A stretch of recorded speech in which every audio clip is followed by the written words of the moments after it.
नमस्कार। ये है फलक की कहानियों का अद्भुत संसार। किस्सा कहानी, कहानियाँ जिनमें हम लिखते हैं खुद को। मैं हूँ स्वयं प्रभा झा और आपको सुना रही हूँ मधु जैन की लिखी कहानी उधार का दुख। शशांक ऑफिस से दोस्त रमन के घर चला गया था। घर आते ही उसने आवाज लगाई, रंजना एक गिलास पानी देना। तेरे बाजू में ही पानी रखा है, खुद लेकर पी लो, उसे क्यों आवाज दे रहे हो? माँ ने लगभग डांटते हुए कहा। आज फिर उसे माँ की यह बात बुरी लगी। पानी पीकर कपड़े बदले और चुपचाप लेट गया। खाना लगा दूं? रंजना ने पूछा। नहीं, मुझे भूख नहीं है, कहकर टीवी देखने लगा। पर भूखे पेट भी भला किसी चीज में मन लगता है। मन भटकने लगा। जब से उसकी शादी हुई है माँ बदल गई है। अब वह उसकी नहीं रंजना की माँ बन गई है। रमन के यहाँ ही देखो, रमन बीवी को कैसे ऑर्डर देता है और उसकी माँ भी हमेशा रमन का पक्ष लेकर बहू को डांटती रहती है। और एक मेरी माँ। मन खट्टा हो गया। वह अपना गुस्सा बेवजह रंजना पर ही निकालता। शशांक, माँ ने आवाज दी।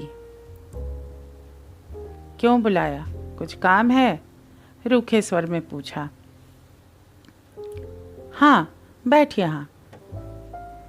एक बात बता, तो आजकल इतना उखड़ा उखड़ा क्यों रहता है? बहुत बदल गया है तू आजकल। मैं नहीं, आप बदल गई हो माँ। आप मेरी नहीं, उस पराई रंजना की माँ बन गई हो। ओह, तो ये बात है। बेटा, वह पराई नहीं, इस घर का हिस्सा और तेरी जिंदगी है। शशांक का हाथ अपने हाथ में लेकर माँ फिर बोली। तुझे बहुत बुरा लगता है जब मैं रंजना को प्यार करती हूँ? जरा सोच, वह सिर्फ तेरे लिए अपनी माँ, पिता, भाई, बहन सबको छोड़कर आई है।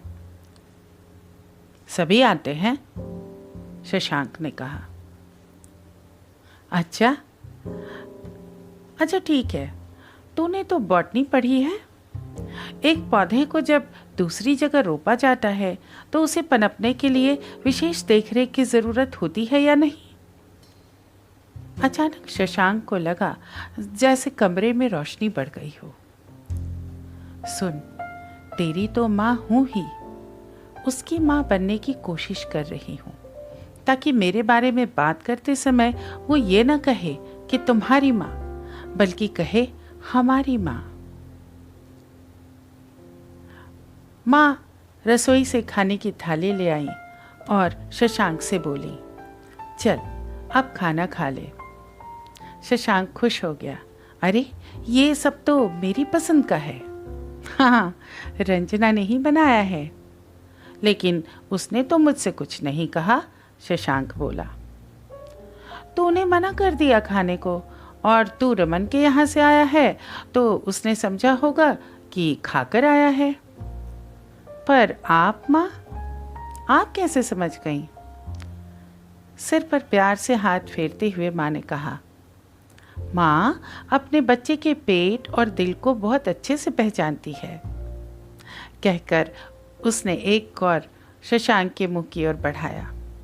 मैं भी जानता हूँ माँ, आपने भी अभी तक खाना नहीं खाया होगा, कहकर शशांक ने माँ की ओर एक कौर बढ़ाया। अब दोनों एक दूसरे को खिला रहे थे, भीगी हुई आंखों से। उधार का दुख दूर खड़ा मुस्कुरा रहा था। ये कहानी इतनी ही। अभी आप सुन रहे थे स्वयं प्रभा झा की आवाज में मधु जैन की लिखी कहानी। ये है फलक का चैनल, किस्सा कहानी, कहानियाँ जिनमें मुस्कुराती है जिंदगी। फिर मिलते हैं एक नई कहानी के साथ।